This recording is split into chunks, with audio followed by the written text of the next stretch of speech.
Pampanga represent. Wigs up and heels on, Filipino drag fans. Dahil inintroduce na ang pinakabagong cast ng Drag Race Philippines Season 4 sa Meet the Queens teaser na inilabas ngayong August 26.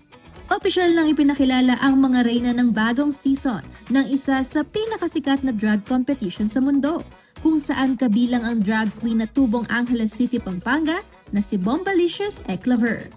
Si Bombalicious ay kasalukuyang based sa Washington, D.C. at performer sa United States, kung saan ipinapakita niya sa mundo ang galing ng isang Filipino drag artist.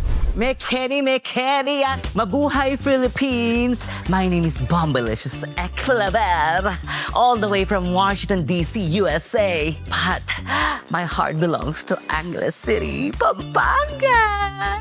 I think the universe, all the stars are aligning, and my heart is being called to come back to the Philippines to reconnect.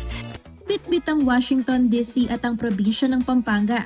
Isa si Bombalicious sa 12 fabulous queens na maglalaban-laban para sa corona at titulong Philippines' next drag superstar.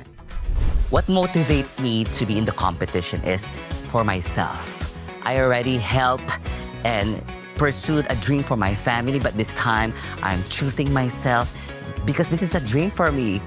Hello everyone, I'm Bombalicious Eklaver and I'm the Drag Race Philippines Season 4 winner. Maniwala kayo, ito yung pinaka-best season yet kasi nandito ako! See you soon!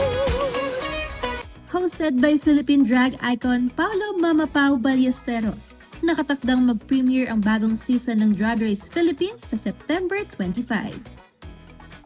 Kasama si Vin de la Peña, Angelica Cara, CLTV 36 News.